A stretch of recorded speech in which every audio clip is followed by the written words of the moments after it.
A poor woman shows up at a billionaire's mansion in the middle of a storm and says the unthinkable, "I came to marry you and give you sons." He stares at her, stunned. She's not a stranger. She's the woman he saved 25 years ago when she was broken, terrified, and alone. Now she's back, holding the same silver cross he gave her that night, and a secret that could change his entire life. He thought he was done with love. But the moment she walks in, old promises, forgotten prayers, and buried guilt rise to the surface. She says she came to fulfill his promise. But why now? And who is the young man standing behind her, looking just like him? As the past collides with the present, one truth becomes clear. Some promises don't fade. They come back to finish what they started. Will this be his second chance at love, or his final test of faith? Tell me in the comments where you're watching from right now, and if this story speaks to you, make sure you hit subscribe so you don't miss the next one. The storm's fury intensified as Nathan Cole stared at the woman before him, her dark hair plastered against her face by the driving rain. The silver cross dangling from her trembling fingers caught another flash of lightning, and his mind catapulted back 25 years to that night in Portland. The same cross, the same haunted eyes. "Mariah?" he whispered, barely audible above the howling wind. "Mariah Hale." She nodded, water dripping from her chin. "I didn't know if you'd remember me." Nathan stepped back, creating space for her to enter.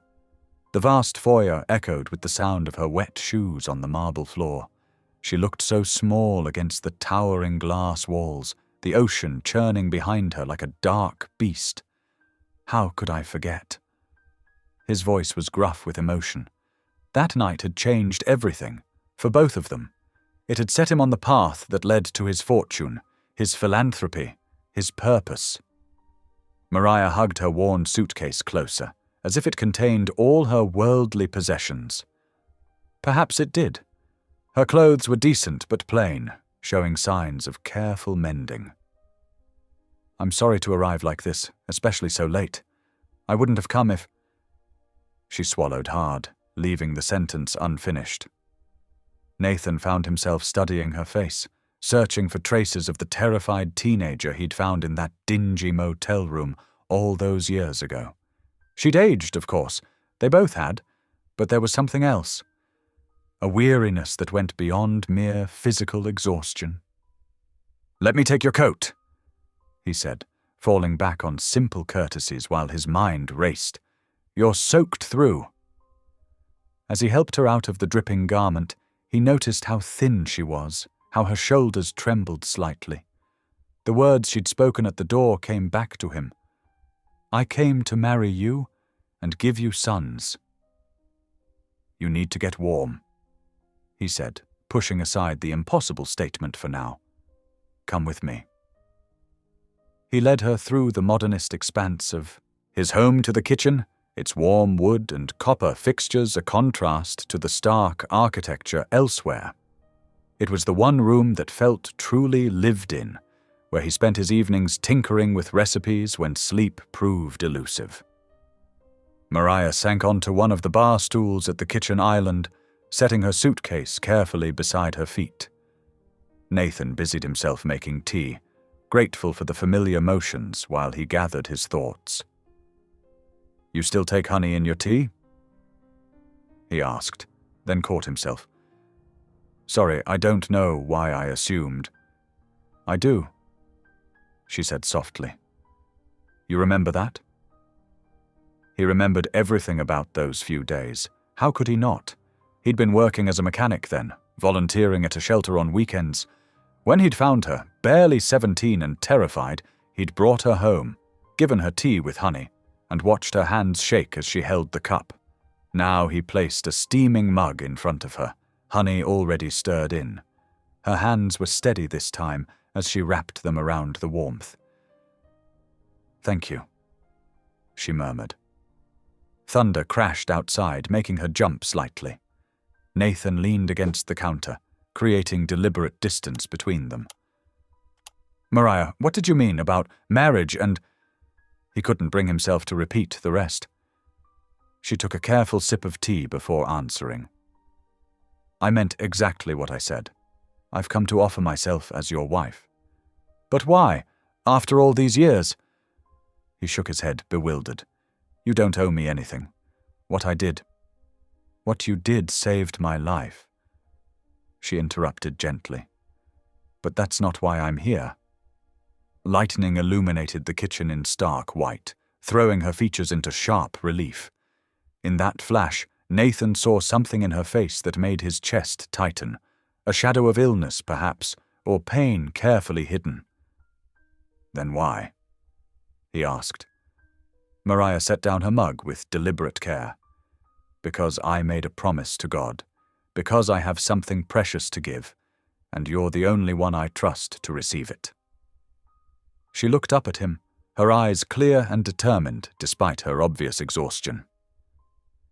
"And because you're alone, Nathan. You've been alone too long."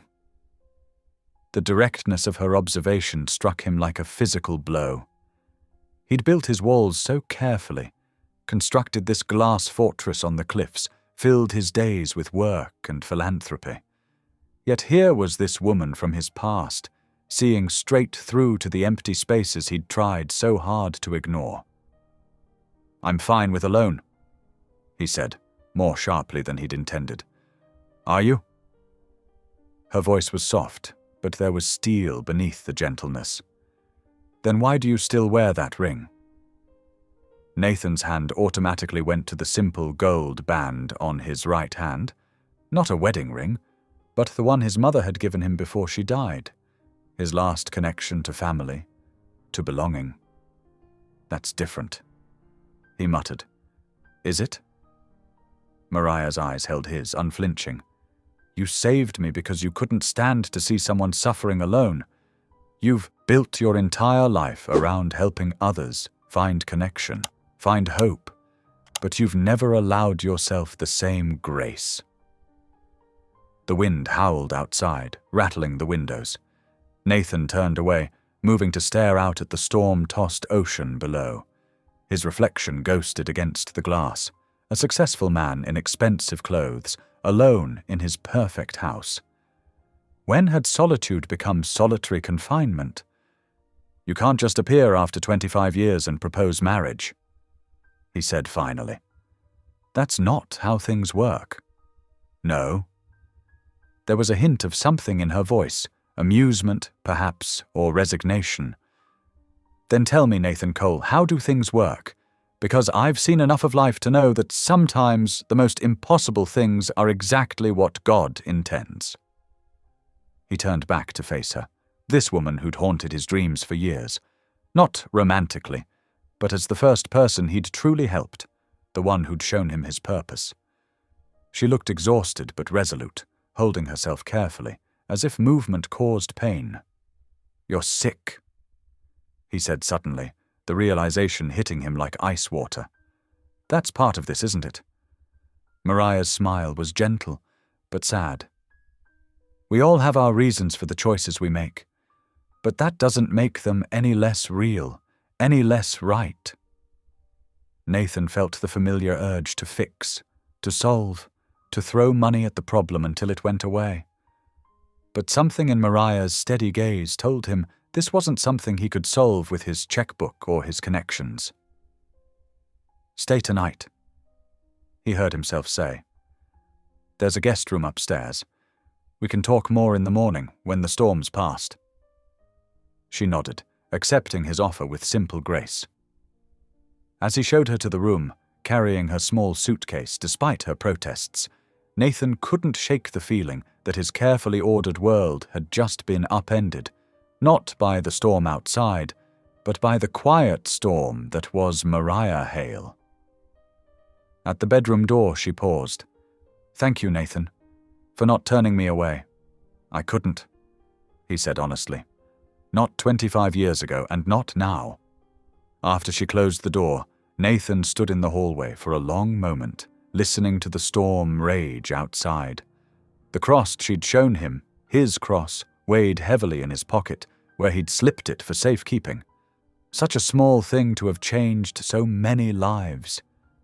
He made his way back downstairs, knowing sleep would be impossible now. In the kitchen, her empty teacup sat on the counter like a question mark. Nathan touched it briefly, feeling the lingering warmth, and wondered what tomorrow would bring. As the last rumbles of thunder faded into the misty Oregon dawn, Nathan Cole moved through his kitchen with practiced efficiency. The coffee maker hummed to life, its gentle gurgling a counterpoint to the remnants of the storm outside. Through the expansive windows, he could see the sky transitioning from charcoal to pearl grey, the ocean below still churning but calmer than the previous night's fury. In the living room, Mariah sat close to the fireplace he'd lit earlier, her slight frame wrapped in a thick blanket he'd found in the linen closet. Her hands, clutching a fresh cup of coffee, still trembled slightly. Whether from cold or exhaustion, he wasn't sure. "The storm's passing," he said, more to fill the silence than anything else. He settled into the leather armchair across from her, his own coffee warming his hands. "Yes," she answered softly. "Like all storms do, eventually." Nathan studied her in the growing light. 25 years had left their mark. Fine lines around her eyes, strands of silver threading through her dark hair. But there was something unchanged about her. That same quiet strength he'd seen in her eyes the night he'd found her. Barely more than a girl then, huddled in that dingy motel room. "Will you tell me?" he asked finally. "About the years after." Mariah's fingers traced the rim of her coffee cup. "It wasn't easy at first," she began. "But then you know that. You made sure I had good counseling, a safe place to stay." She touched the silver cross at her throat, his cross, with familiar reverence. "This became my anchor. When things got dark, I'd hold it and remember your words that night. My words. 'When you're healed, come find me.'" She quoted softly. "You probably don't even remember saying it." Nathan felt his throat tighten. He'd said those words to comfort a traumatized young woman, never imagining they'd echo through decades. "I started volunteering at the shelter where I'd stayed." Mariah continued. "Just small things at first, helping in the kitchen, sorting donations. It gave me purpose, watching other women find their strength again." Her voice grew stronger as she spoke. "I worked wherever I could. Waitressing, housekeeping, retail. Every job was a step forward, every paycheck proof that I was rebuilding my life. You could have contacted me," Nathan said quietly. "I would have helped." Mariah's smile was gentle but firm. "I needed to do it myself, to prove I could, but I never forgot you, Nathan. I followed your story in the news, the mechanic who became a billionaire, who built an empire helping others." She paused, her eyes meeting his. "Who never married." Nathan shifted uncomfortably in his chair. "My work kept me busy." "Did it? Or did it keep you safe?" The question hung in the air between them as morning light filled the room. Nathan stood abruptly, needing movement. "Are you hungry? I should make something." "I'll help," Mariah said, rising carefully from her chair. Nathan noticed how she steadied herself against the fireplace mantel, but chose not to comment. In the kitchen, they fell into an unexpectedly comfortable rhythm. Nathan had learned to cook well over the years, another skill born of solitude, and Mariah moved through his space as if she'd always been there, finding bowls and utensils without asking, anticipating his needs. "You don't have to do this," he said, as she whisked eggs for an omelette. "You should rest." She glanced at him, a knowing look in her eyes. "I didn't come for your money, Nathan. I didn't come to be taken care of." She set down the whisk, turning to face him fully. "I came because you kept me alive. Not just that night, but every day after. Every time I helped another woman find her way back to life, every time I shared my story and saw hope kindle in someone's eyes, that was you, living through me." Nathan felt something crack inside his carefully maintained facade. The morning light streaming through his windows seemed to illuminate more than just his kitchen. It was reaching into dark corners he'd kept shuttered for years. They ate breakfast together, talking about smaller things: the garden he'd planted but rarely tended, the mission work she'd done in Central America, the way the coast changed with the seasons. As morning stretched into afternoon, Nathan found himself sharing stories he'd never told anyone, about his mother's struggle with illness, about the night he'd decided to sell his mechanic's shop and start his first company.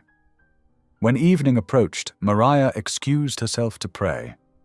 Nathan watched from the doorway as she knelt by the window in the guest room, her lips moving silently, the cross gleaming at her throat. The setting sun painted the room in amber and gold, creating a halo effect around her bowed head. Something shifted in Nathan's chest, a loosening, a warming, as if a frozen river had begun to thaw. The emptiness that had been his constant companion for so long didn't feel quite so vast anymore. It was still there, but different somehow, like a space waiting to be filled rather than an endless void. As he turned away to give her privacy, Nathan caught sight of his reflection in a hallway mirror. The successful businessman stared back at him, but now he could see something else too. Traces of that young mechanic who'd once kicked down a motel room door because he couldn't bear the thought of someone suffering alone.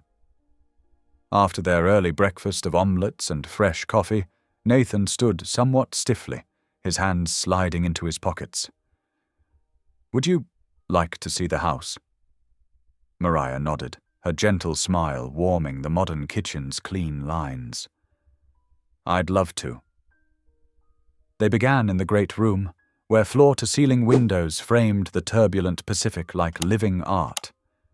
Nathan gestured to various pieces in his collection, speaking with quiet pride about each one.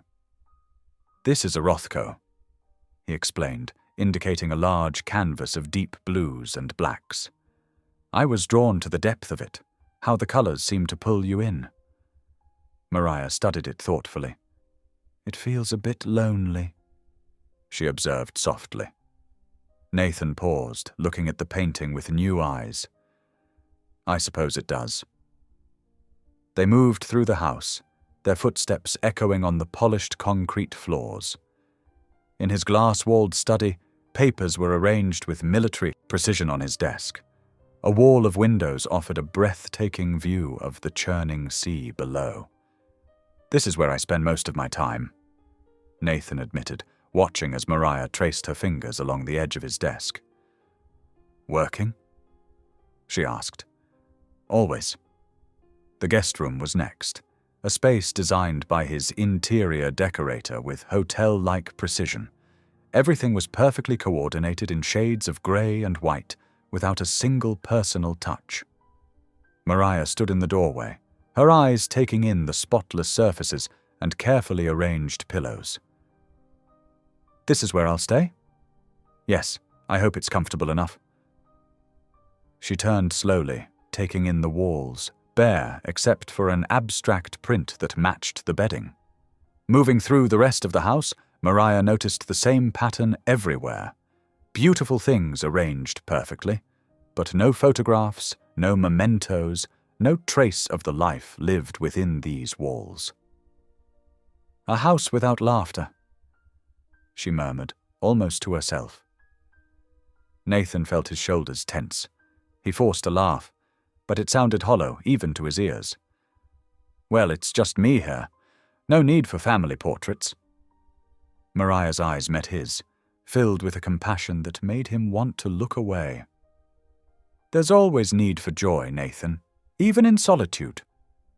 By early afternoon, Mariah had made herself at home in his kitchen. "Please," she'd insisted when he offered to order dinner. "Let me cook for you." Nathan found himself sitting at the kitchen island, watching as she moved through his space with surprising confidence. She hummed as she worked, an old hymn he half remembered from childhood.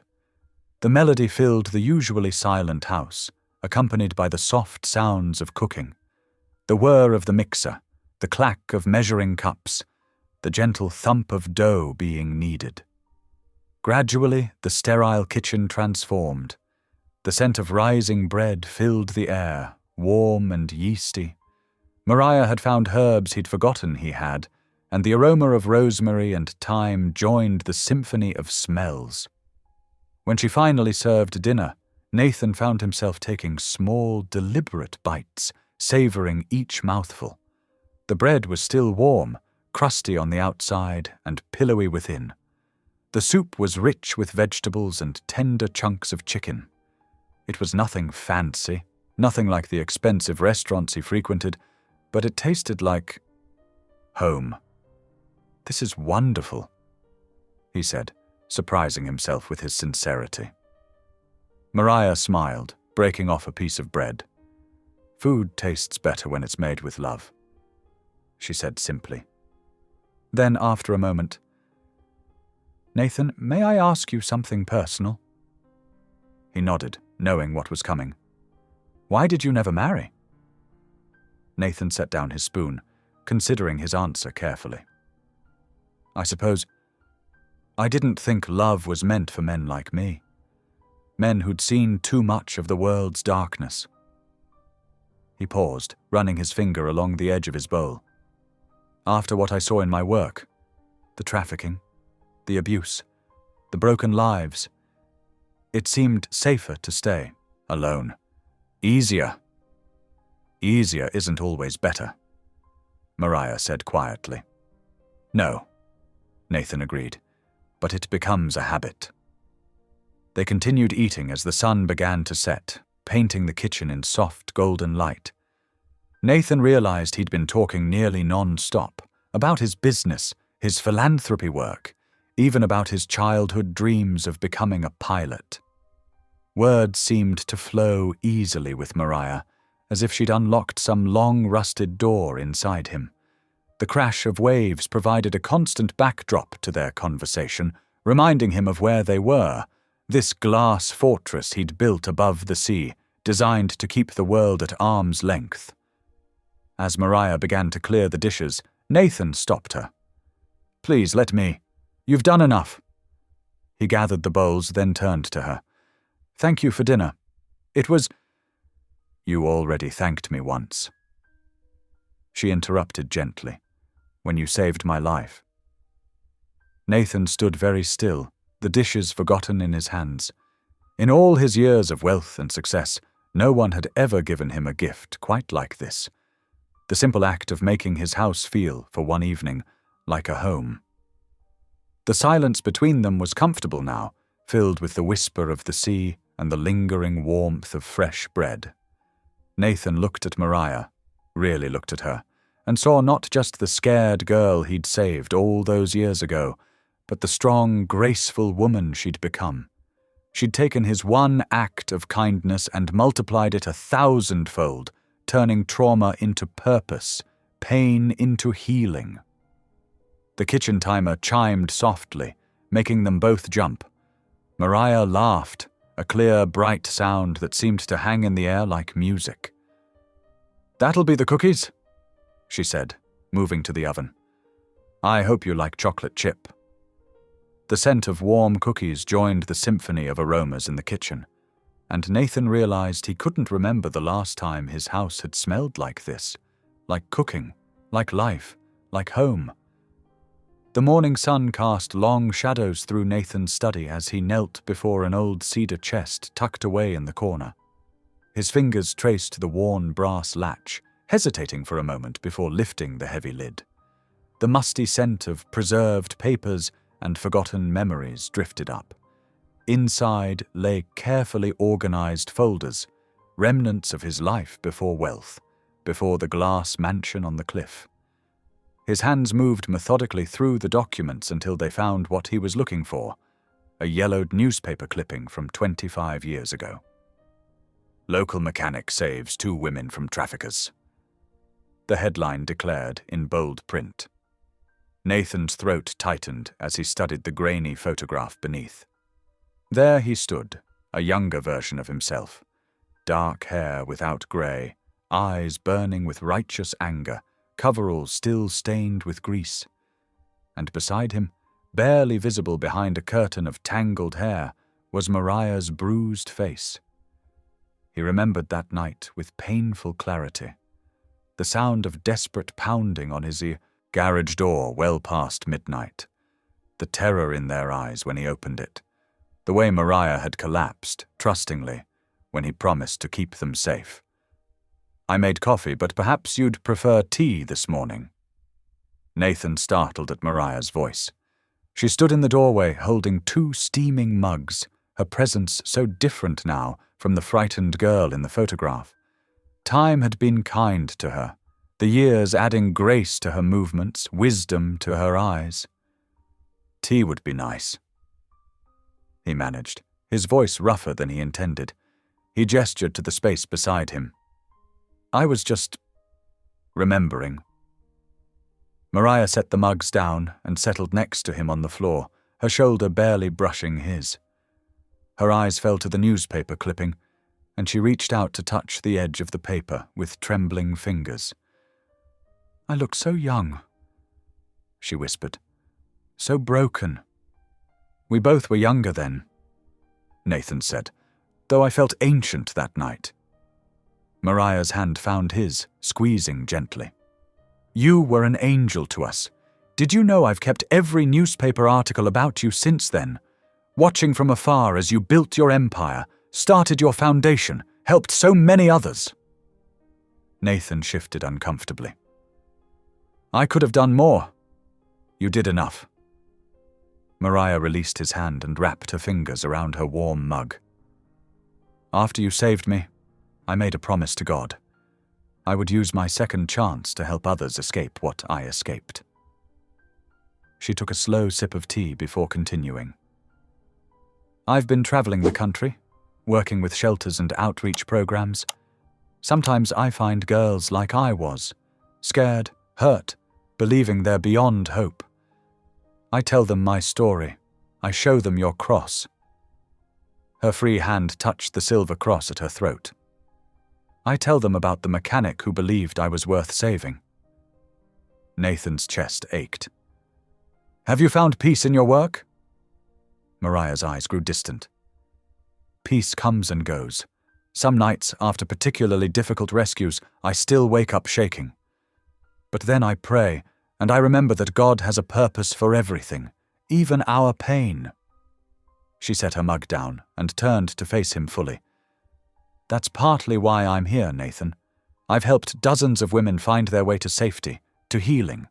But in all my travels, in all my prayers, I kept feeling pulled back to you. God told me you were still alone." The words hit Nathan like a physical blow. He stood abruptly, moving to the window that overlooked the churning ocean below. "I'm not alone," he said stiffly. "I have my work, my foundation, but no one to share it with." Mariah finished softly. "No one to remind you that you're more than your mission, more than your money." Nathan pressed his forehead against the cool glass, closing his eyes. She was right, of course. This house, for all its grandeur, was nothing but an elaborate hiding place. A fortress where he could do good from a safe distance, never letting anyone close enough to see the lonely man behind the philanthropist's mask. The day passed in a blur of quiet conversations and shared memories. As evening approached, storm clouds gathered once again over the Pacific, bringing with them a fresh deluge. Nathan found himself drawn to the living room, where Mariah knelt by the window, her silver cross catching the last rays of sunlight, breaking through the clouds. Her lips moved in silent prayer, hands clasped peacefully in her lap. The sight stirred something in Nathan's heart, something he'd buried so deep he'd almost forgotten it existed. It wasn't just desire for her company, though her presence had already begun to transform his hollow house into something warmer.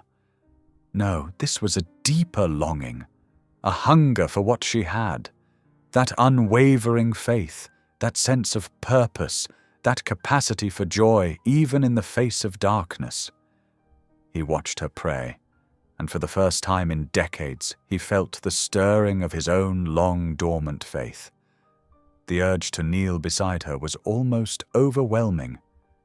Instead, he stood rooted in place, torn between the safety of his solitude and the terrifying possibility of redemption she offered.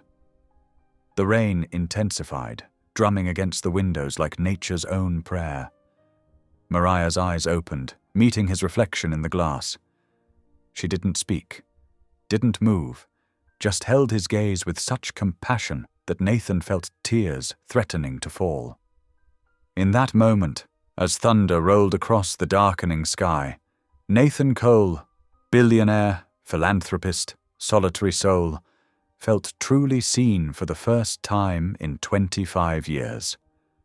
Not for what he'd achieved or what he could give, but for who he was, a man who had once shown kindness to a stranger and who might, just might, be worthy of kindness in return. The morning dawned with unusual clarity after days of storms. Sunlight sparkled off the wet grass and illuminated the Oregon coast in a way that made everything seem new-washed and full of promise.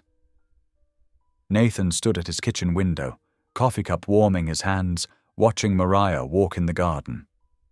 She moved with a grace that seemed to belong to the morning itself, stopping to touch rain-heavy roses with gentle fingers. "Would you like to walk the cliff trail?" he called out when she came back inside. "The weather's finally cooperating." Mariah's face brightened. "I'd love that." They set out along the winding path that hugged the coastline. The wind was playful today, tugging at Mariah's blue silk scarf like a child wanting attention. Nathan found himself watching her more than the spectacular ocean view, the way she carefully placed each step, how her hand occasionally brushed his arm when the path narrowed. "Look." She pointed to a pair of seals playing in the waves below. "They're dancing." The pure delight in her voice triggered something in Nathan.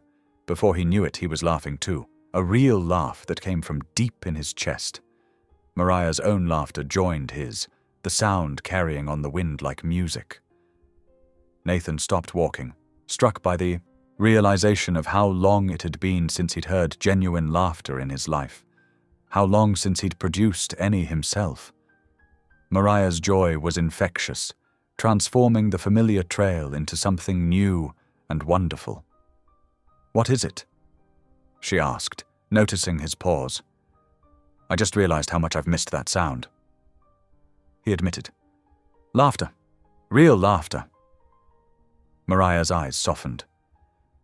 "Your house has been too quiet for too long, Nathan."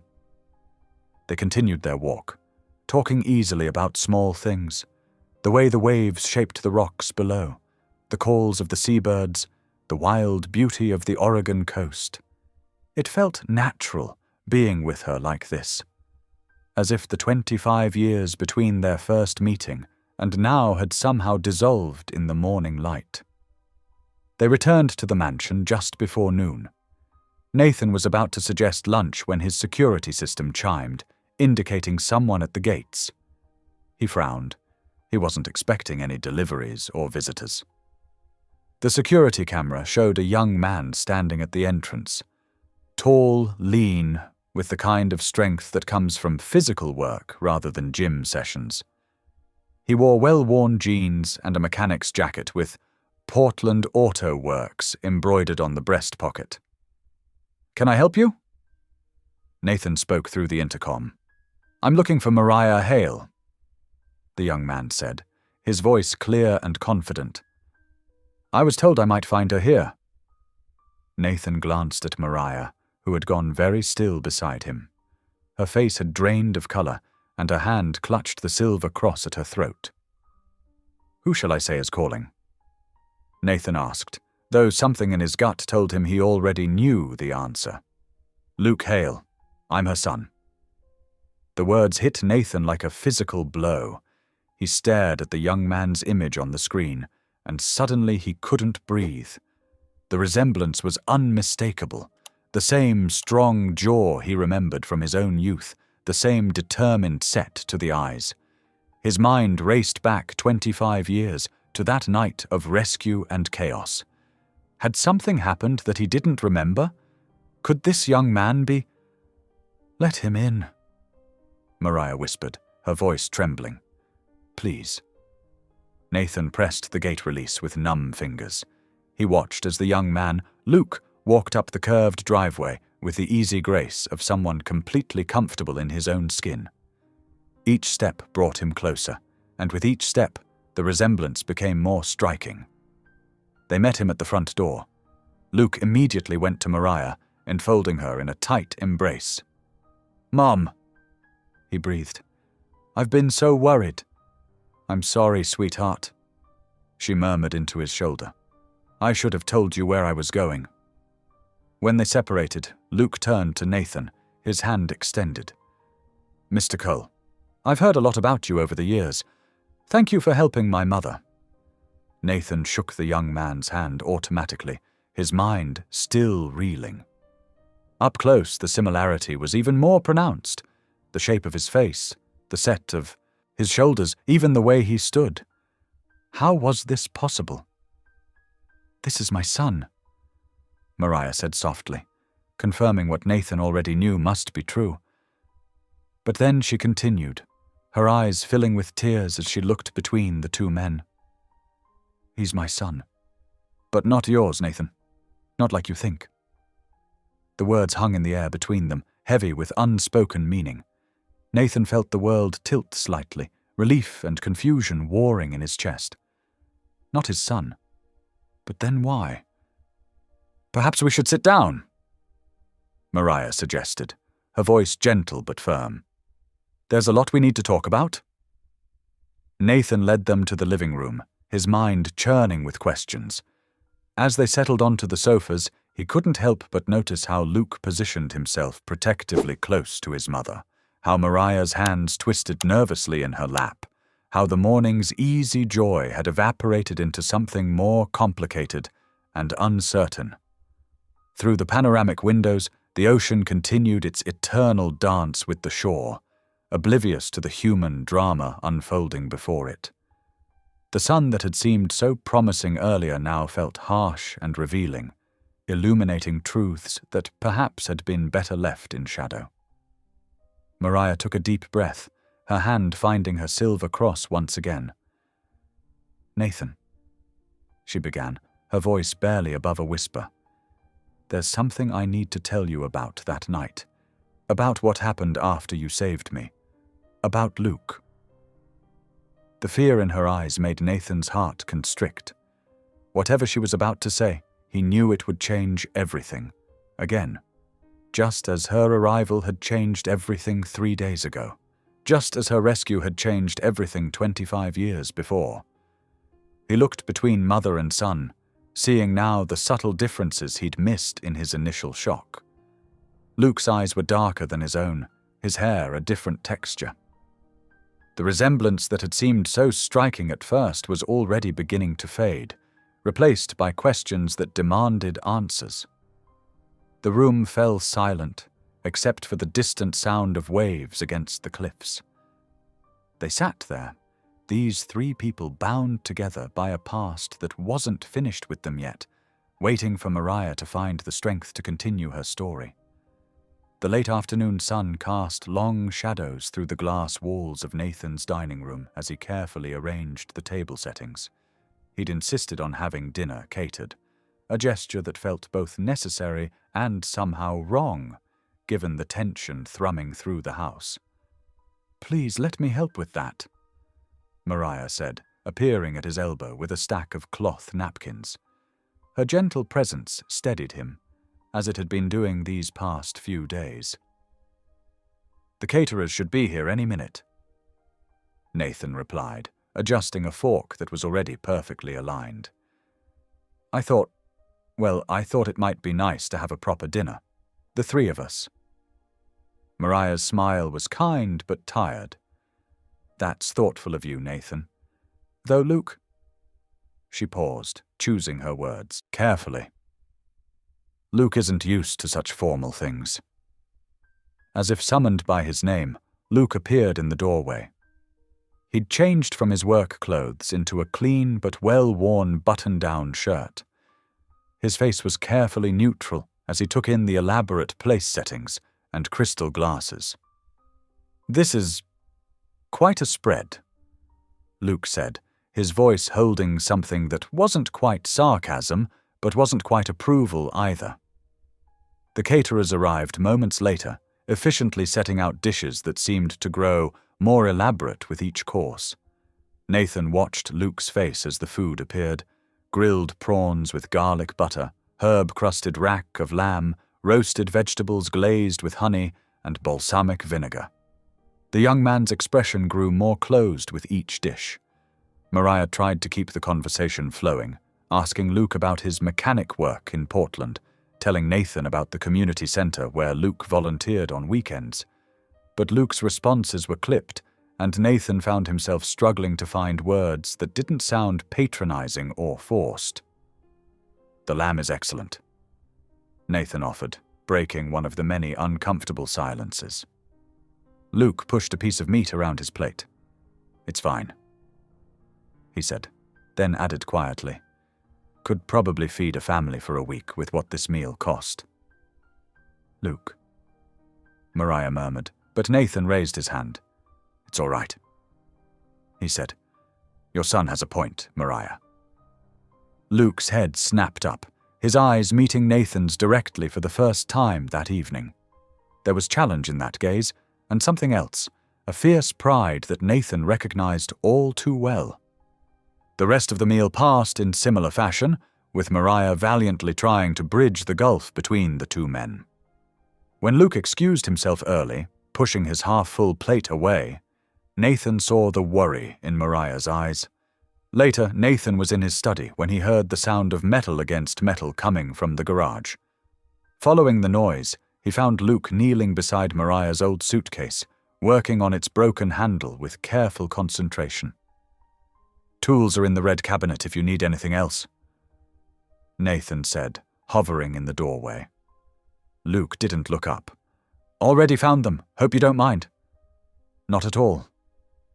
Nathan stepped closer, watching Luke's capable hands work.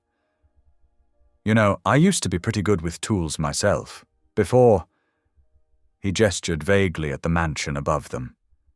"Before you got rich." Luke's voice was sharp.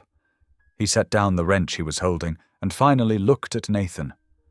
"Must be nice, having everything you could ever want." Nathan felt the words like a punch to the gut, recognizing the bitterness in them. How many times had he felt that same resentment in his youth? "I don't have everything," Nathan said quietly.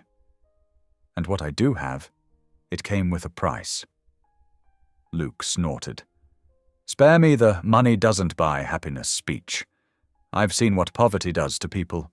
I've watched my mom work herself to exhaustion helping others while barely keeping our own lights on. So forgive me if I'm not impressed by your massive house and fancy dinner parties." Nathan moved to the workbench, picking up a screwdriver just to have something to do with his hands. "You remind me of someone," he said carefully. "A young mechanic I used to know, angry at the world, convinced that anyone with money was the enemy. Let me guess, that mechanic was you?" Luke's tone was mocking, but there was a flicker of interest in his eyes. "Yes." Nathan set the screwdriver down. "The night I met your mother, I was just a mechanic working late at my shop. I had nothing but my tools and my anger." For a moment, something shifted in Luke's expression. Surprise, perhaps, or curiosity. But then the wall came back up. "Well, looks like things worked out pretty well for you in the end." "Some things did," Nathan admitted. "Others." He glanced toward the house, thinking of empty rooms and lonely years. "Others didn't." Luke turned back to the suitcase, but his movements were less aggressive now. Mom always said you were kind to her, that you helped her when no one else would." He paused, adjusting a screw. "But that was a long time ago." "It was," Nathan agreed. "But some debts, some connections, they don't fade with time." They worked in silence after that, Luke focusing on the suitcase, while Nathan handed him tools when asked. It wasn't exactly comfortable, but it was less hostile than dinner had been. Later that night, Nathan passed by Mariah's room and heard her voice, soft but clear, praying, "Lord, please help these two stubborn men see each other's hearts. They're more alike than they know, and they both need healing that only you can provide." Nathan retreated to his bedroom, but sleep wouldn't come. He lay awake, thinking about Luke's fierce pride, his defensive anger, his protective love for his mother. The resemblance between them wasn't in their features after all. It was in their hearts, in their wounds, in their desperate need to prove themselves to the world. The waves crashed against the cliffs below, their rhythm as constant as his thoughts. Luke wasn't his son, but something about him felt like looking in a mirror, not at his reflection now, but at the angry young man he'd once been. It was unsettling, and somehow right at the same time, as if God had orchestrated this meeting for reasons Nathan couldn't yet understand. In the darkness, Nathan touched his own face, trying to remember exactly what he'd looked like at Luke's age. The resemblance that had shocked him earlier now felt less like a coincidence and more like a divine nudge, pushing him toward something he couldn't quite grasp. The morning sun painted long shadows across Nathan's garage floor as he made his way down for his usual solitary walk. But today was different. The familiar scent of motor oil and metal shavings filled the air, accompanied by the rhythmic sound of tools at work. Luke was already there, bent over an old generator that had sat unused in the corner for years. Nathan paused in the doorway, watching. Luke's movements were precise and methodical, his hands moving with the confidence of someone who understood machines on an intimate level. It was like watching a reflection of his younger self, back when fixing things was his entire world. "Morning," Nathan said quietly, not wanting to startle him. Luke glanced up briefly. "Found this generator in the back. Hope you don't mind me taking a look. Seems like a waste to let it rust." "No, please. Go ahead." Nathan stepped closer, studying the dismantled parts spread across the workbench. "I've been meaning to get that fixed for years, just never found the time." "Too busy being a billionaire?" There was less bite in Luke's voice today, almost teasing. Nathan chuckled. "Something like that." He picked up a wrench, turning it over in his hands. The weight felt familiar, comforting. "Mind if I help?" Luke shrugged, but shifted slightly to make room. "If you remember how." They worked in companionable silence for a while, falling into an easy rhythm. Nathan found his old skills returning naturally, the feel of metal under his fingers, the satisfaction of identifying problems and solving them piece by piece. "Hand me that socket wrench?" Luke asked, and Nathan complied without hesitation. "You know," Nathan said, watching Luke clean a particularly stubborn carburetor, "I used to love this part. The quiet focus, the way everything makes sense if you just understand the mechanics." "Yeah." Luke's voice softened. "Mom always says I get lost in my work. Says she has to remind me to eat sometimes." Nathan smiled. "I was the same way. Still am, I suppose, though the work's different now." "How'd you learn?" Luke asked, genuine curiosity breaking through his usual reserve. "About engines, I mean. Self-taught, mostly. Couldn't afford formal training. Just picked things up here and there, working on whatever cars people would trust me with." Nathan paused, memories flooding back. "Started in my parents' garage with an old lawnmower engine when I was 12 years old. Luke looked up, interest flickering in his eyes. 12? Me too. First thing I ever fixed was our neighbor's broken vacuum cleaner. The morning stretched on as they worked, conversation flowing more easily around the safe territory of mechanics and machinery. When the generator finally sputtered to life, both men stepped back with identical expressions of satisfaction. Looking around the garage, Nathan made a sudden decision.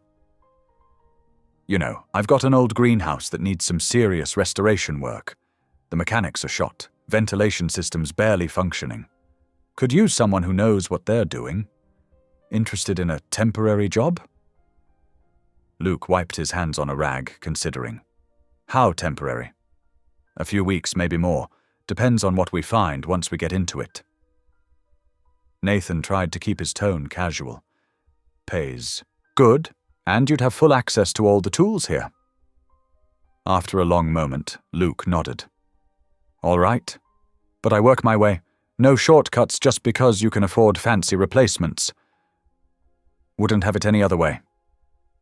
They broke for lunch, and Nathan led the way to the kitchen, where he made sandwiches, simple ham and cheese on whole wheat bread. As they ate, Nathan found himself talking about his early days, before the wealth changed everything. My first shop was barely bigger than this kitchen, he said, gesturing with his sandwich. Leaked when it rained, froze in the winter. But it was mine, you know? Luke nodded, his expression thoughtful. How'd you go from that to all this? Nathan took a deep breath. Invented a new kind of engine component, more efficient, longer lasting. The patent changed everything. Suddenly I had more money than I knew what to do with. He looked down at his hands, still bearing the faint scars of his mechanic days. Sometimes I miss the simplicity of those early years.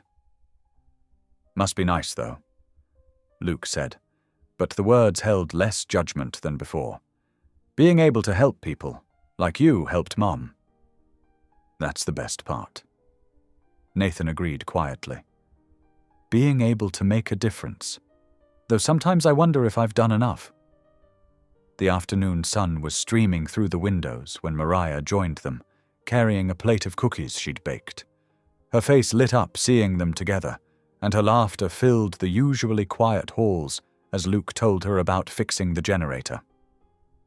You should have seen him, Mom, Luke said, a hint of admiration creeping into his voice. He knew exactly what was wrong just by listening to it. Of course he did. Mariah smiled, her eyes twinkling. Where do you think you got your gift from?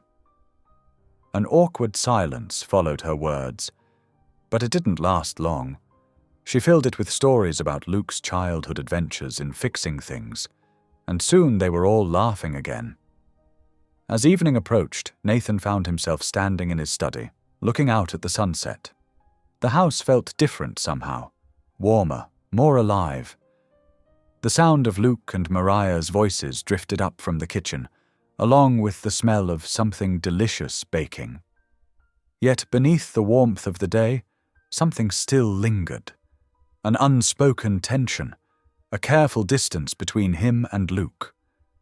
They had found common ground in engines and repair work, but the deeper questions remained unaddressed. The shadow of their complicated connection hung over them, neither quite ready to acknowledge or explore it. Nathan touched the window glass, cool against his fingers. For the first time in years, his massive home didn't feel empty. But the fullness brought its own kind of ache, a reminder of all the years lost, all the conversations yet to have, all the bridges yet to build. Days settled into a gentle rhythm at Nathan Cole's coastal mansion. Mornings began with the aroma of coffee and toast, the sound of tools clanking in the greenhouse, and Mariah's soft humming as she moved through the house like a quiet blessing. Afternoons found Luke and Nathan working side by side, their conversations growing easier, though still careful. Evenings brought them together for meals that filled the once hollow dining room with warmth and life. But beneath this peaceful surface, Nathan began noticing things that troubled him. Mariah's hands would shake as she poured tea, though she'd quickly steady them when she caught him looking. Her face grew paler each day, and she needed to rest more frequently, though she tried to hide it behind bright smiles and gentle reassurances. One evening, as Nathan helped her carry a dinner tray from the kitchen, he saw the tremor in her hand grow more pronounced. The china rattled softly against the silver. "Here, let me take that," he said, reaching for the tray. "I'm fine, Nathan," Mariah insisted, but her fingers betrayed her, trembling more violently. A teacup teetered dangerously close to the edge. Nathan carefully took the tray from her hands. "You need to rest, Mariah. You're pushing yourself too hard." She wouldn't meet his eyes, turning instead to adjust the flowers in a nearby vase.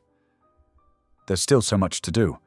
Luke needs his mother healthy," Nathan said firmly. "Please, sit down for a while." Mariah sank into a kitchen chair, her shoulders dropping with exhaustion she could no longer hide. "I'm just tired. It will pass." Nathan set the tray down and pulled up a chair beside her. "How long have you been feeling this way?" She smoothed her skirt, still avoiding his gaze. "It comes and goes. Some days are better than others." "Have you seen a doctor?" A small smile touched her lips, but it held more sadness than joy. "Doctors can't help with everything, Nathan." Before he could press further, Luke's voice called from the greenhouse, asking about a tool he needed. Mariah stood up too quickly, swaying slightly. Nathan steadied her with a gentle hand on her elbow. "I'll go," he said. "You rest." The evening passed quietly after that, but Nathan couldn't shake his worry. He noticed how Mariah's hand trembled as she brushed Luke's hair back from his forehead, how she needed to catch her breath after climbing the stairs, how she seemed to grow more transparent in the fading light. That night, long after everyone had gone to bed, a scream shattered the peaceful darkness. "Don't touch me, please, don't!" Nathan bolted awake, his heart pounding. The sound came again, raw and terrified, from Mariah's room. He ran down the hallway, throwing open her door without thinking. Mariah was tangled in her sheets, her face contorted in fear, still caught in the grip of her nightmare. "No, please, don't!" "Mariah," Nathan called softly, not wanting to startle her. "Mariah, you're safe. It's just a dream." Her eyes flew open, wild and unseeing at first. Then recognition dawned, followed by a flood of tears. Nathan moved closer, and she reached. For him, like a drowning person grasping for shore. He sat on the edge of her bed and held her while she sobbed, her whole body shaking with the force of her grief. "I'm sorry," she whispered between breaths. "I'm so sorry." "You have nothing to be sorry for," Nathan said firmly, his heart aching for her pain. "Luke," she managed. "He doesn't know. I never told him." Nathan held her tighter, understanding beginning to dawn. "About that night?" Mariah nodded against his shoulder. "Before you found me. One of them." Her voice broke. "Luke doesn't know how he... about his father." The weight of her words settled over them like heavy snow. Nathan remembered that night 25 years ago, finding her beaten and broken, her eyes vacant with trauma. He'd gotten her to safety, given her the Silver Cross, promised her hope. But he hadn't known about this, hadn't known she'd carried this burden alone all these years. "Oh, Mariah," he breathed, his own eyes filling with tears. "You've been so brave." She pulled back slightly, wiping her face. "I couldn't tell him. How do you tell your child something like that? I wanted him to feel loved, wanted, not like a reminder of..." "He is loved," Nathan said fiercely. "He's strong and good and talented. Because of you, Mariah. You gave him all of that." "I tried," she whispered. I tried so hard to give him everything he needed. But lately I'm so tired, Nathan. And I'm afraid—" She didn't finish the sentence, but she didn't need to. Nathan could see the fear in her eyes, could feel it in the trembling of her hands. Something was wrong, seriously wrong, and she'd been carrying that burden alone too. They sat together in the darkness until her tears subsided and her breathing steadied. When she finally drifted back to sleep, Nathan tucked the blankets around her with gentle hands. The sky was beginning to lighten as he made his way to his study. The weight of Mariah's confession pressed down on him, along with memories of that night so long ago. How young she'd been, how broken. And yet she'd survived, had built a life of beauty and purpose from the ashes of her trauma, had raised a son who carried none of the darkness of his conception, only the light of his mother's love. For the first time in decades, Nathan Cole fell to his knees. The prayer came haltingly at first, then in a rush of whispered words. "Please," he prayed, his voice rough with emotion. "Help her. Help Luke. Help me know how to help them both." His hands clasped together so tightly his knuckles turned white. "And forgive me, for not doing more, for not knowing, for all the years I wasn't there." The dawn crept in through the study windows, painting the room in soft gold. Nathan remained on his knees, humbled by the strength of one woman's courage, by the depth of her love, by the weight of the truth she'd carried alone for so long. In the quiet morning light, something shifted inside him. A wall crumbling, a heart opening, a faith long dormant stirring back to life.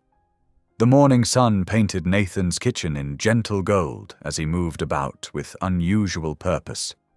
His hands, more accustomed to business documents than cooking utensils, carefully arranged fresh fruit on a tray.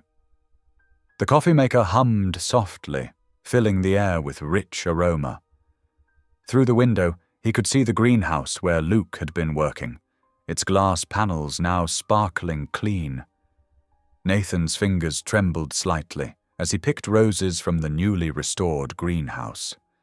Red and pink blooms, their petals still touched with morning dews, seemed to glow in the early light.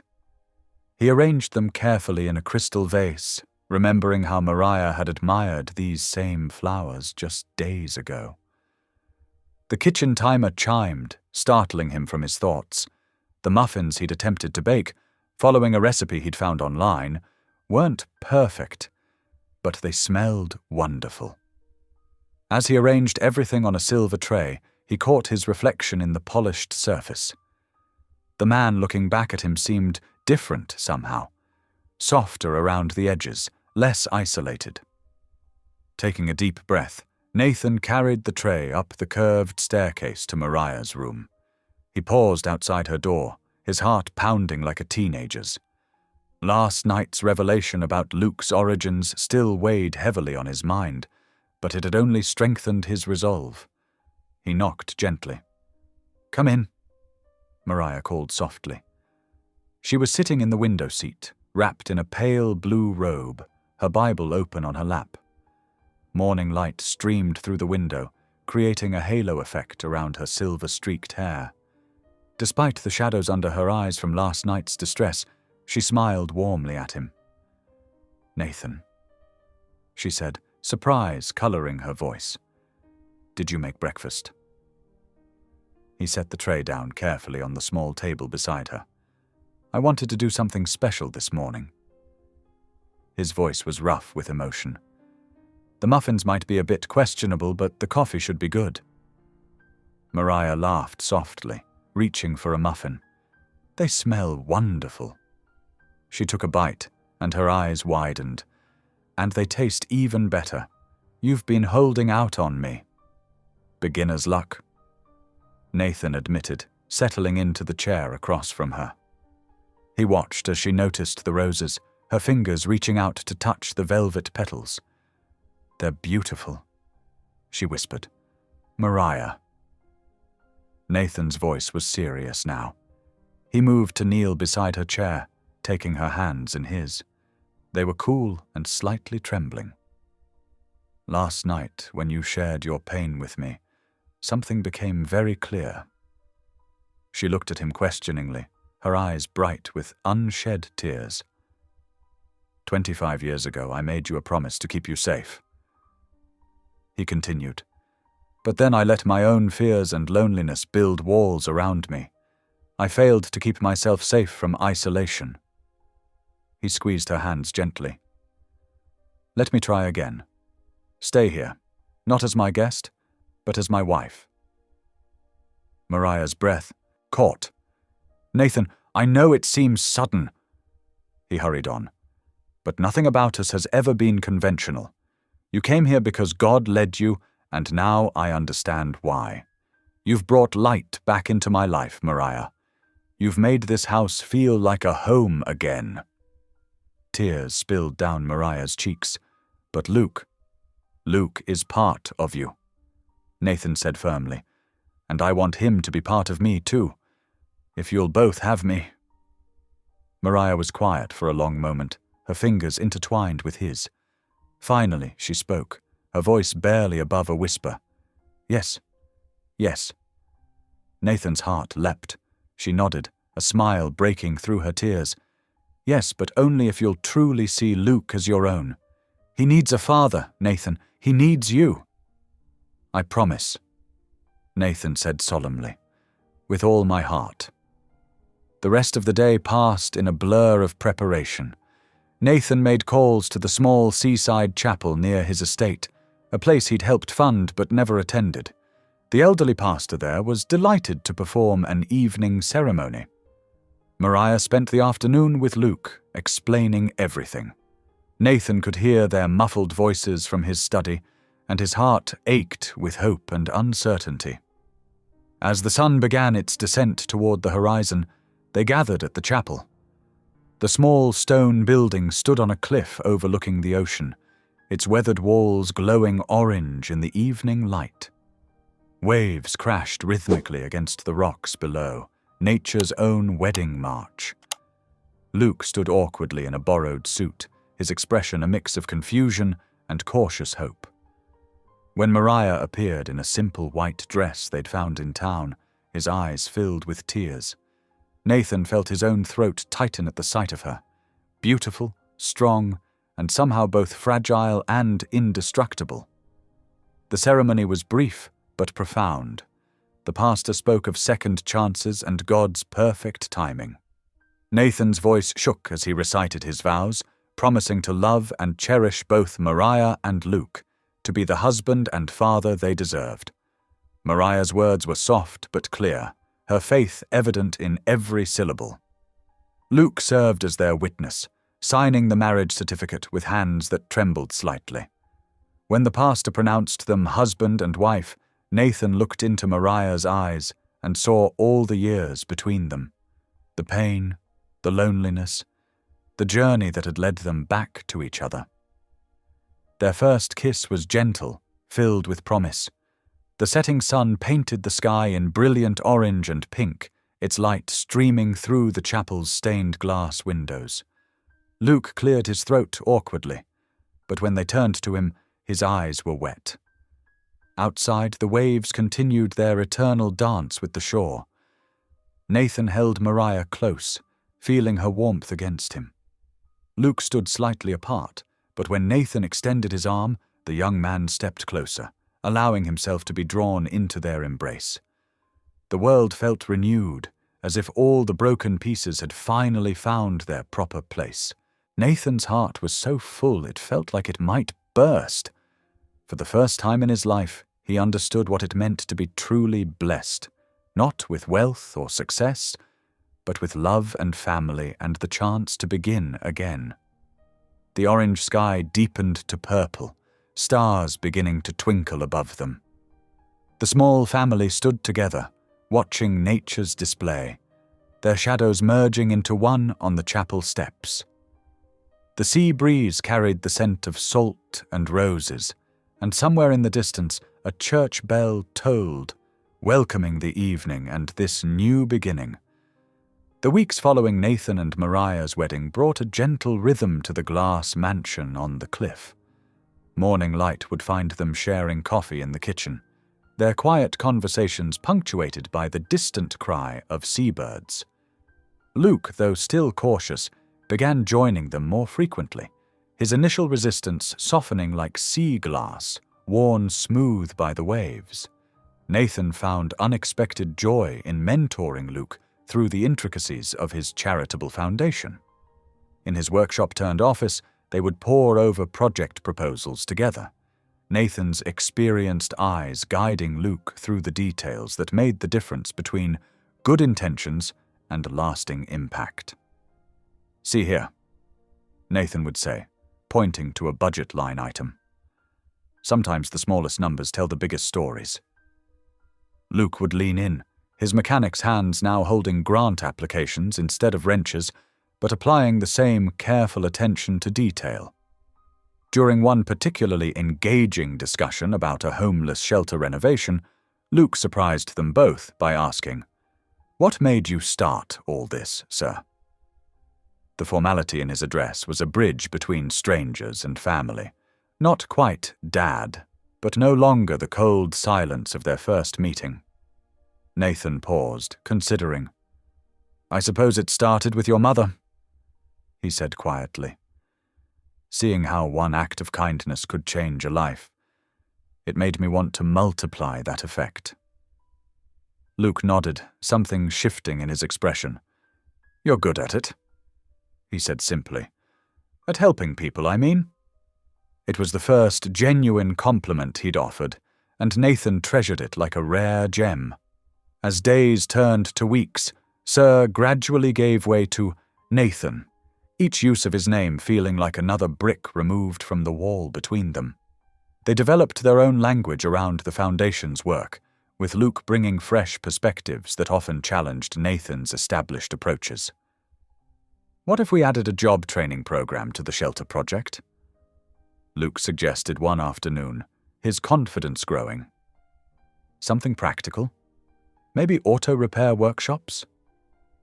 Nathan smiled, recognizing his own practical mindset in the younger man's proposal. Mariah watched their growing bond with quiet joy, her presence filling the house with warmth. She had taken to arranging fresh flowers in every room, their colors bringing life to the once sterile spaces. Her health seemed to stabilize, though Nathan noticed she still tired easily, often resting in the afternoons. Dinners became a cherished ritual. Where once Nathan ate alone in his study, now the dining room rang with conversation and occasional laughter. Luke would share stories from his day at the foundation, his initial skepticism about charity work transformed into genuine enthusiasm for their projects. One particularly beautiful evening, as the sun painted the ocean in shades of gold, they lingered at the table after dessert. The conversation had flowed easily, touching on their plans for a new medical clinic in Portland. Luke had just finished describing his ideas for a mobile mechanic service for low-income families when Mariah stood up slowly. "I'd like to sing something," she said softly. Nathan and Luke exchanged surprised glances. They'd never heard her sing before. She closed her eyes and, in a voice that wavered but held surprising clarity, began to sing an old hymn, "Amazing Grace, how sweet the sound that saved a wretch like me." The words filled the room with something holy, her voice carrying years of pain and hope and healing in each note. Nathan closed his eyes, letting the music wash over him.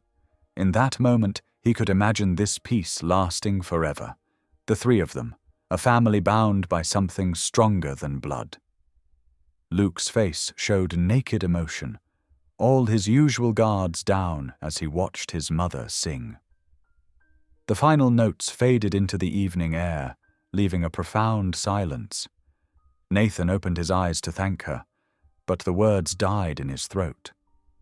Mariah's face had gone pale, her hand gripping the back of her chair.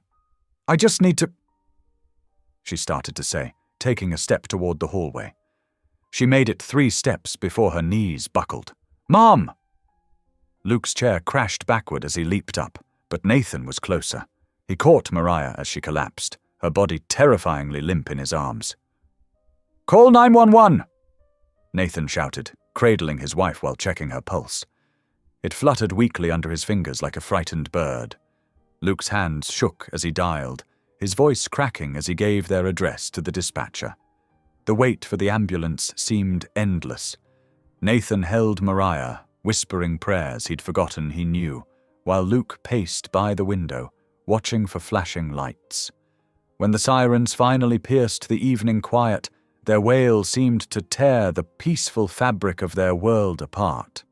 The paramedics worked with swift efficiency, their technical language a harsh contrast to the hymn that had filled the room minutes before. They loaded Mariah onto a stretcher, her small form dwarfed by the medical equipment surrounding her. "I'm riding with her," Nathan said, his tone leaving no room for argument. He turned to Luke, who stood frozen in the doorway. "Follow us in your truck. She'll want you there when she wakes up." The ambulance interior was cramped and cold, filled with beeping monitors and the murmur of medical terminology.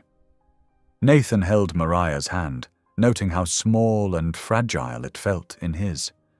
Her wedding ring caught the light from passing street lamps, each flash a reminder of promises made and time running out.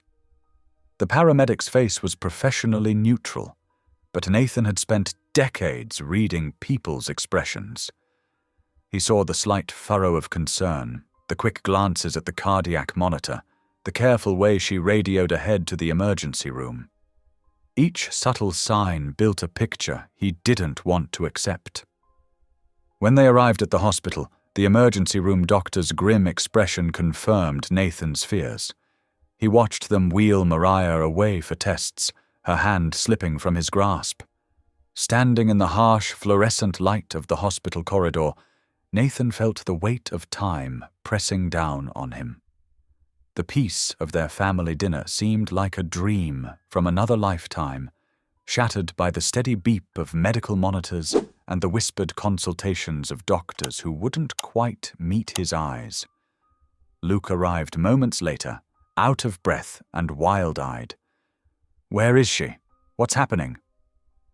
Nathan pulled him into a tight embrace, feeling the young man's heart racing.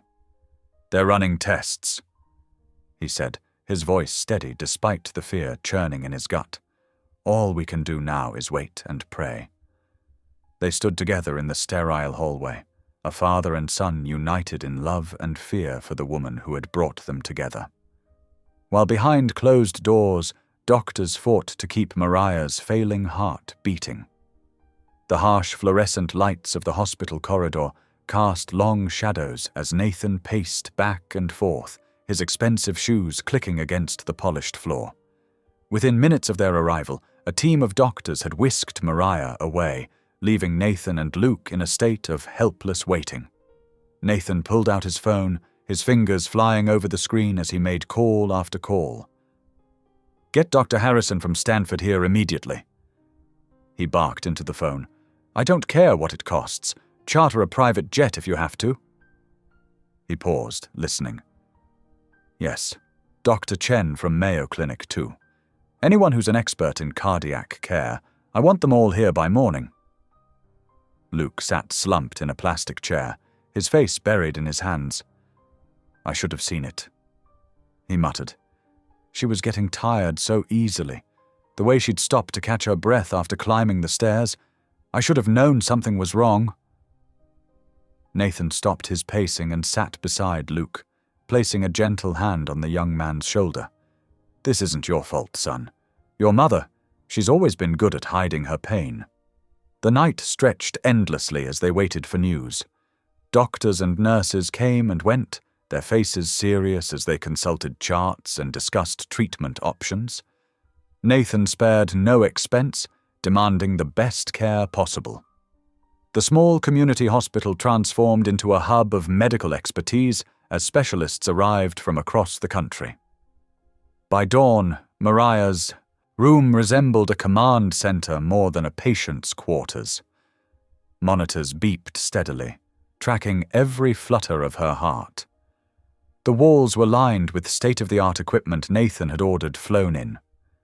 Dr. Harrison, a renowned cardiologist with silver hair and kind eyes, studied Mariah's latest test results with a furrowed brow. "Mr. Cole," he said quietly, pulling Nathan aside, "your wife's heart is severely compromised. The damage appears to be extensive and long-term. Without a transplant—" He let the words hang in the air. Nathan's jaw tightened. "Then get her on the transplant list. I'll donate to every hospital in the country if that's what it takes to move her up. Money is no object." But when he relayed this plan to Mariah, she simply shook her head, her smile gentle but firm. "No, Nathan. No transplant." "Mariah, please," he begged, taking her hand in his. The monitors cast a pale blue glow across her face, making her seem almost ethereal. "We can fight this. I have the resources. We can get you the best care in the world." She squeezed his hand weakly.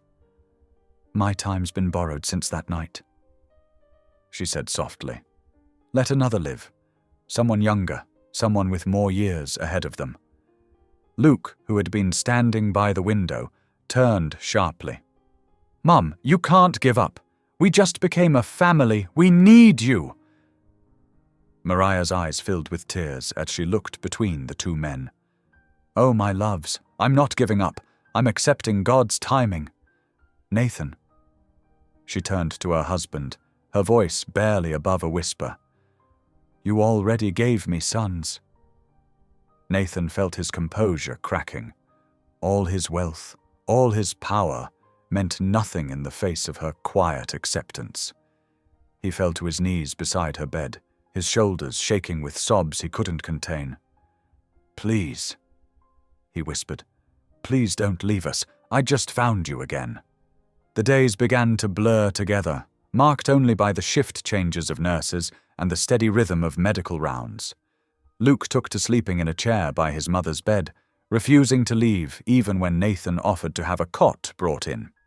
He would work on small repairs around the hospital, fixing stuck drawers in the nurses' station, adjusting wobbly chair legs. Anything to keep his hands busy and his mind from dwelling too deeply on their situation. Nathan divided his time between Mariah's bedside and the hospital corridor, where he continuously coordinated with doctors and specialists. He had a small office set up in an unused consultation room, where he could manage his business affairs without leaving the hospital. But his usual sharp focus was gone, his thoughts constantly returning to the woman in room 312.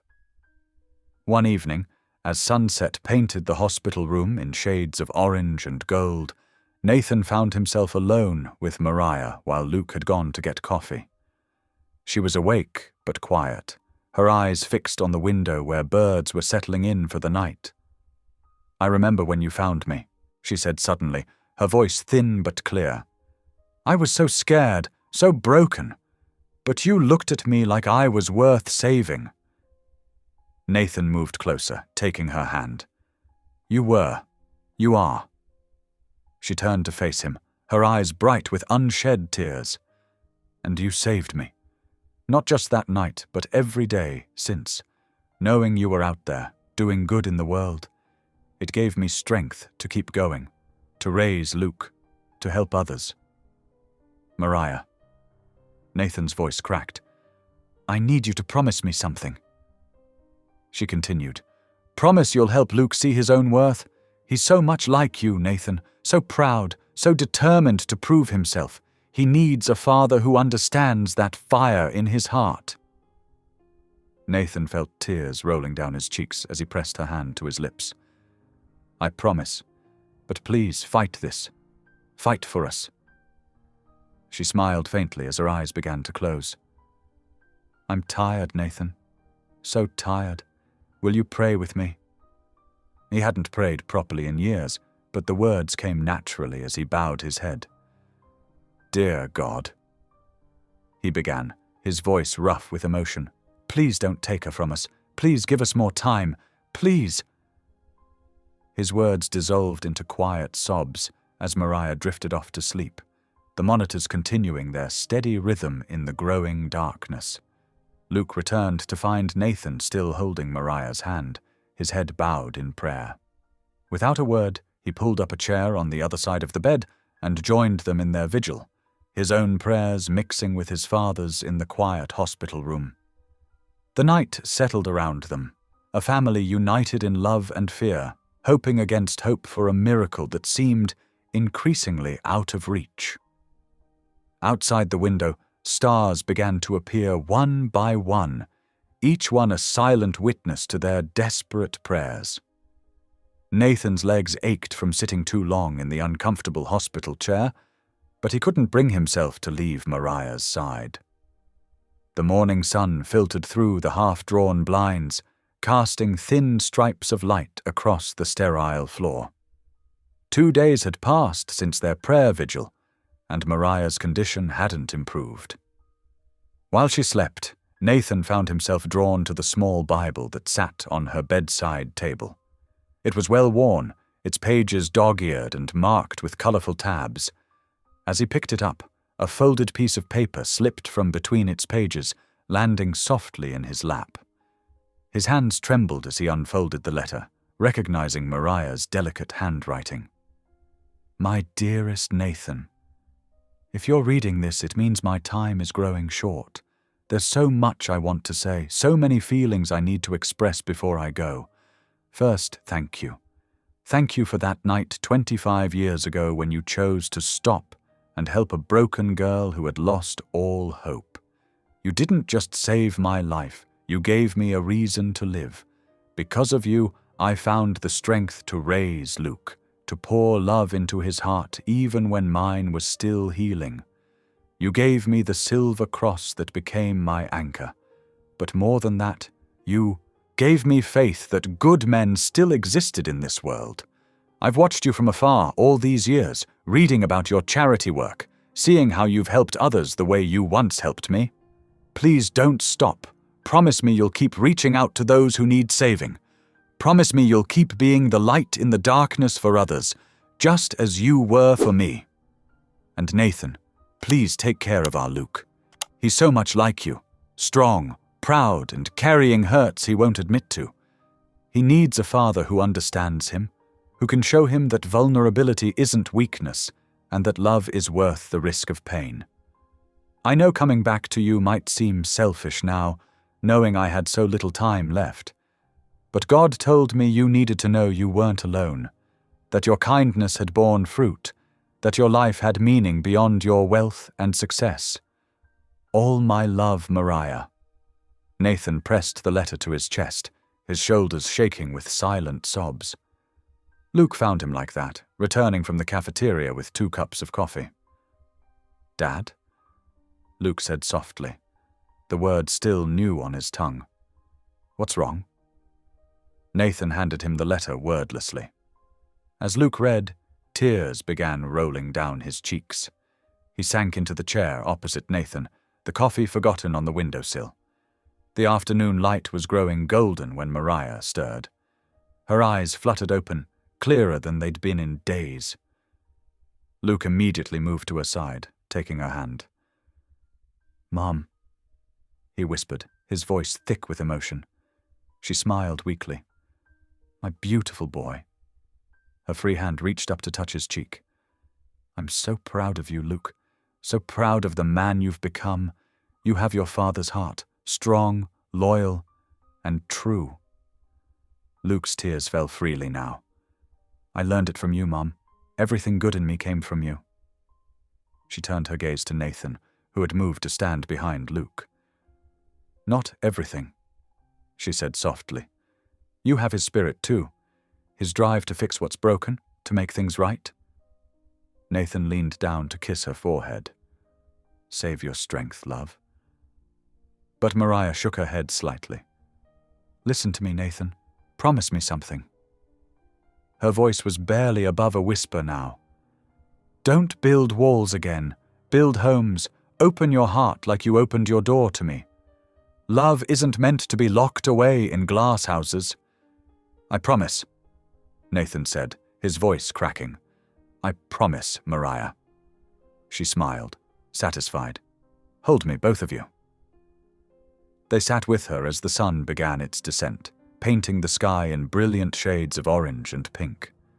The hospital room grew quiet except for the steady beeping of monitors and their shared breathing.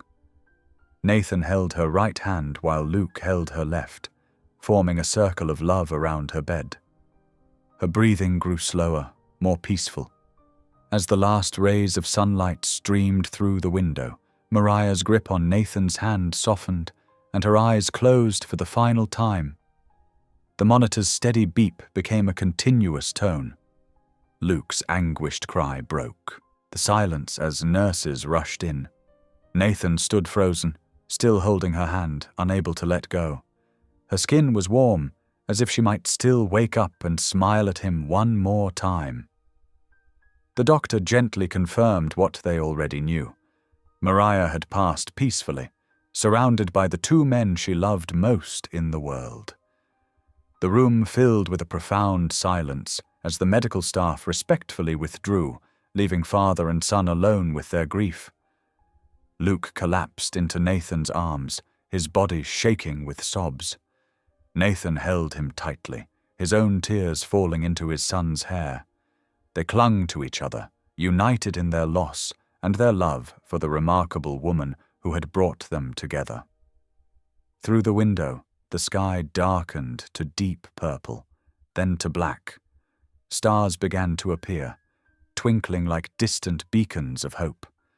Mariah's Bible still lay open on the bedside table, her letter resting beside it. A final testament to a life lived with purpose and a love that had transformed them all. The Oregon coast wore grey like mourning clothes that morning. Steel-colored clouds hung low over the churning sea, and a salt-laden breeze carried the sound of distant foghorns across the water.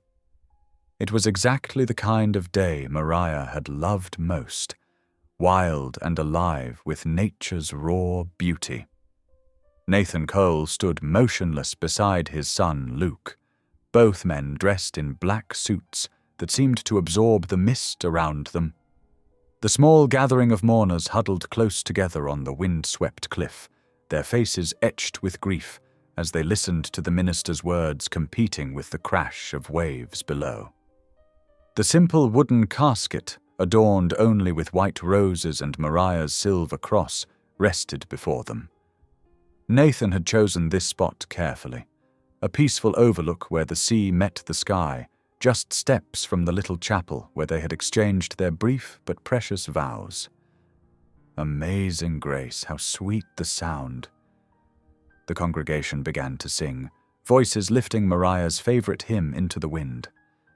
Nathan's throat tightened as he remembered how she would hum it while cooking, while gardening, while sitting by the window in prayer. Luke's strong voice cracked beside him, and Nathan placed a steadying hand on his son's shoulder. The foundation residents, the women and children Mariah had helped in her final weeks, formed a semicircle behind them. Their presence was a testament to how quickly she had transformed the cold mansion into a place of healing. Even in her illness, she had insisted on teaching cooking classes, leading prayer groups, and sharing her story with others who needed hope. As the minister spoke of resurrection and eternal life, Nathan found his mind drifting to their last conversation in the hospital. "Don't build walls again," she had whispered. The words echoed in his heart now, mixing with the sound of waves against rocks. The service concluded with the Lord's Prayer, words that had meant little to Nathan before Mariah, but now felt like a lifeline to her memory. One by one, the mourners placed white roses on the casket. Luke went first, his hand lingering on the wood as he whispered something only he and his mother would ever share. When the last rose was laid and the final prayer said, the gathered began to disperse. Some hugged Nathan and Luke, offering condolences that felt inadequate against the vastness of their loss. The foundation residents moved slowly back toward the waiting vans, several of them crying openly. Soon only Nathan and Luke remained, standing shoulder to shoulder before the cross-shaped headstone.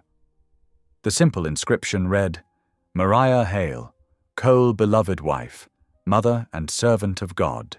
Her light shines eternal." She would have liked this spot, Luke said softly, breaking their long silence.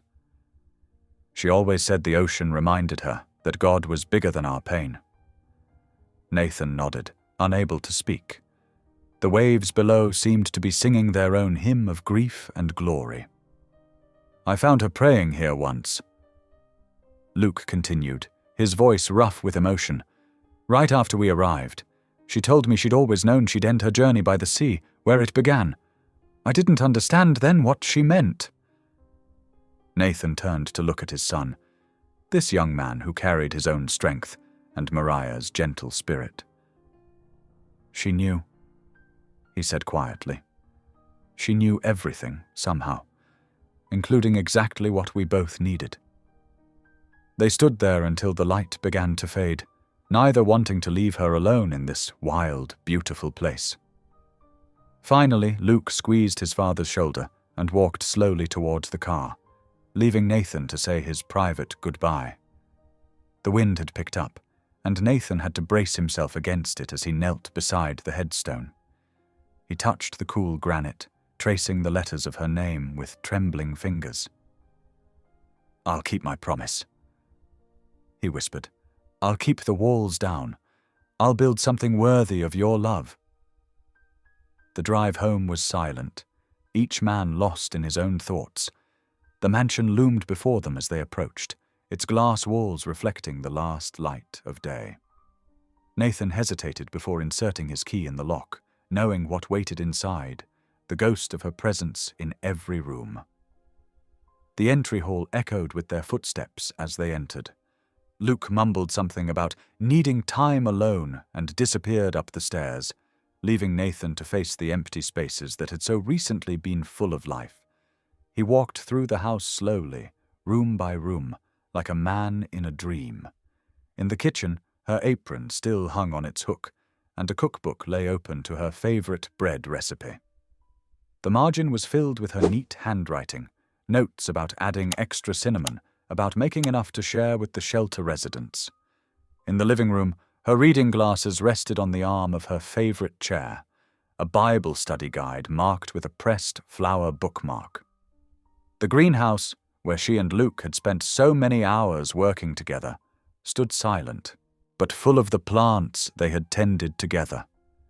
Every corner held memories, her laugh echoing down the hallways, the smell of her cooking filling the house with warmth, the sound of her voice raised in prayer or song. But instead of crushing him, these memories began to feel like signposts, pointing toward something new. Nathan found himself in his study, surrounded by the trappings of his success, awards, certificates, news clippings about his philanthropic work. But now they seemed hollow, like artifacts from another life. Mariah had shown him what real impact looked like, not in grand gestures or large donations, but in the daily work of healing broken hearts and rebuilding shattered lives. He sat at his desk and opened his laptop, beginning to type. Ideas that had been forming in his mind since the hospital began to take shape on the screen. The foundation had always done good work, but it had been distant, institutional. Mariah had shown him a different way, personal, intimate, transformative. The night deepened around him as he worked, but he barely noticed. When the first light of dawn began to paint the eastern sky, he was still at his desk, surrounded by notes and plans. His eyes were red from lack of sleep, but his purpose was clear. He picked up his phone and dialed a familiar number, not caring about the early hour. When his foundation director answered, Nathan's voice was steady and certain. "We're changing everything," he said simply. 6 months had transformed Nathan Cole's glass mansion into something entirely different. Where cold luxury once ruled, warmth and purpose now filled every corner. The Mariah Foundation's sign stood proudly at the entrance, its silver letters catching the morning light. Hope begins here. Luke Hale walked through the renovated East Wing, checking on the newest residents. His mother would have loved seeing how the empty rooms now sheltered those in need. Children's drawings covered the once bare walls, and the sound of quiet conversation and occasional laughter drifted through the halls. "Mr. Hale?" A young volunteer approached him with a clipboard. "We have 3 new families arriving this afternoon." Luke nodded, his expression gentle but professional. "Make sure their rooms are ready. Extra blankets in the closets, please. And remember, fresh flowers from the greenhouse in every room." The volunteer finished with a smile. Mr. Cole already brought them up. In the greenhouse, Nathan tended to the roses Mariah had planted during those brief, precious weeks of their marriage. His hands, once used to signing million-dollar checks, now worked the soil with careful attention. He'd learned that healing sometimes came through the simplest acts, like watching something grow. The morning sun streamed through the glass panels, warming the space. Nathan checked his watch. It was almost time for the new arrivals. He gathered a fresh bouquet, remembering how Mariah had taught him the meaning of each flower. "Beauty from ashes," she'd said, touching the petals of a peace rose. "That's God's specialty." A soft knock interrupted his thoughts. Luke stood in the doorway, his face serious. "Dad? She's here." Nathan set down his gardening tools and wiped his hands. Together, they walked to the front gate, where a young woman stood clutching a small bag, her other hand holding tight to a little girl who couldn't have been more than 4 years old. The woman's eyes darted nervously, checking every shadow. Nathan recognized that look. He'd seen it on Mariah's face that stormy night so long ago. The same fear, the same desperate hope. "Welcome to the Mariah Foundation," Nathan said softly, opening the gate. "You're safe now. Come in." The woman hesitated, then took a shaky step forward.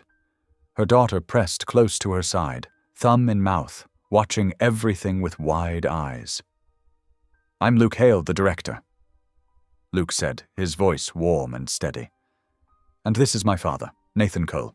We're here to help you start over." Inside, the woman, Sarah was her name, sat in the intake room, her daughter coloring quietly beside her.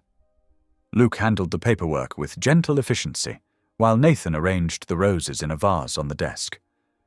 Will he find us here?" Sarah whispered, her hands twisting in her lap. "No," Luke assured her firmly. "Our security is excellent, and more importantly, you're not alone anymore." Nathan watched his son work, pride mixing with an ache in his chest. Luke had grown into everything Mariah had seen in him, strong but gentle, determined but compassionate. He ran the foundation with a perfect balance of professional skill and personal understanding. Later that evening, after Sarah and her daughter were settled in their new room, Nathan found Luke standing in front of Mariah's portrait in the main hall. She smiled down at them, her eyes seeming to hold all the love and wisdom they still needed. "She would be proud of you," Nathan said, joining his son. Luke nodded, his throat tight. "Sometimes I hear her voice when I'm talking to the new arrivals, saying the things she used to say to scared women at the shelter." "She knew this would happen," Nathan said quietly. "Not exactly this way, but she knew her love would multiply somehow." Through the windows, they could see the sun setting over the ocean, painting the sky in colors as bright as Mariah's favorite flowers. The sound of children laughing drifted down from the family wing, mixed with the smell of dinner being prepared in the communal kitchen. What had once been a lonely monument to success had become exactly what Mariah had promised. A home filled with sons and daughters, a place where broken hearts could heal. Her final words echoed in Nathan's memory. "Don't build walls again. Build homes." They had built something far greater than walls. They had built her legacy. The Oregon coast painted itself in amber and gold as Nathan Cole walked along the familiar stretch of beach. At 72, his steps were slower now, but his heart felt lighter than it had in all his years before Mariah. The evening breeze carried the sound of children's laughter from where the foundation's youngest residents played in the sand, building castles and chasing waves under careful supervision. Their voices reminded him of music, the kind Mariah used to hum while cooking. 10 years had passed since she left them, but her presence still filled every corner of their transformed home. "Dad!" Luke's voice called out from behind him. Nathan turned to see his son approaching, something held carefully in his hands. Even now, that word, "Dad!" made his heart swell. Luke had grown into a remarkable man, running the foundation with a wisdom that surpassed Nathan's own. "I found this while organizing the old study," Luke said, holding out a framed photograph. Nathan's breath caught as he took it. There was Mariah on their wedding day, radiant in her simple white dress, her face glowing with joy as she looked up at him. The setting sun had painted everything golden that evening, just like today. He remembered how the waves had provided their wedding music, nature's own celebration of their union. "I thought maybe—" Luke gestured toward the small chapel that stood near the cliff's edge.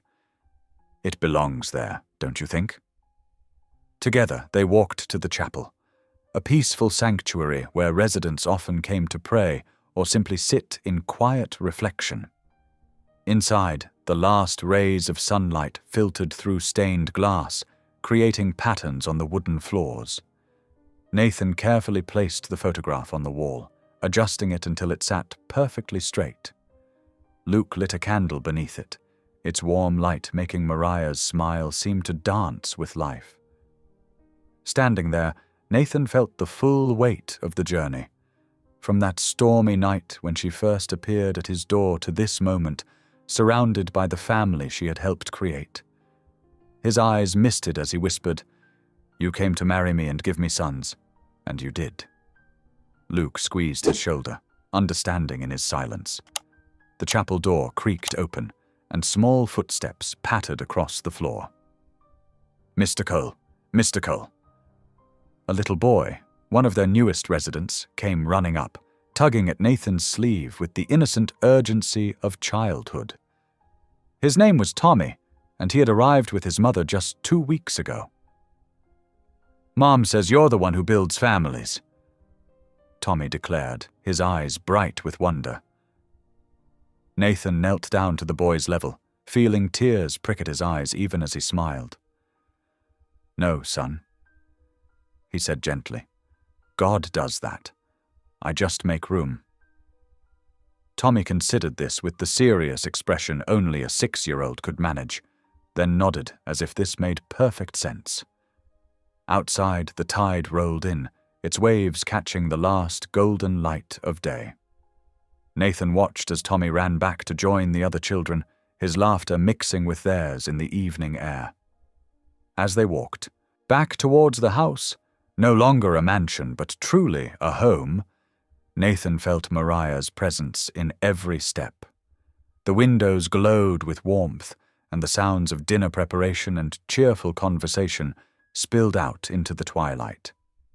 This was her legacy, not just the foundation that bore her name, but the love that had built it, growing and multiplying with each new family that found shelter within its walls. Thanks for spending a moment here with me. If this story touched you, let's keep this connection going.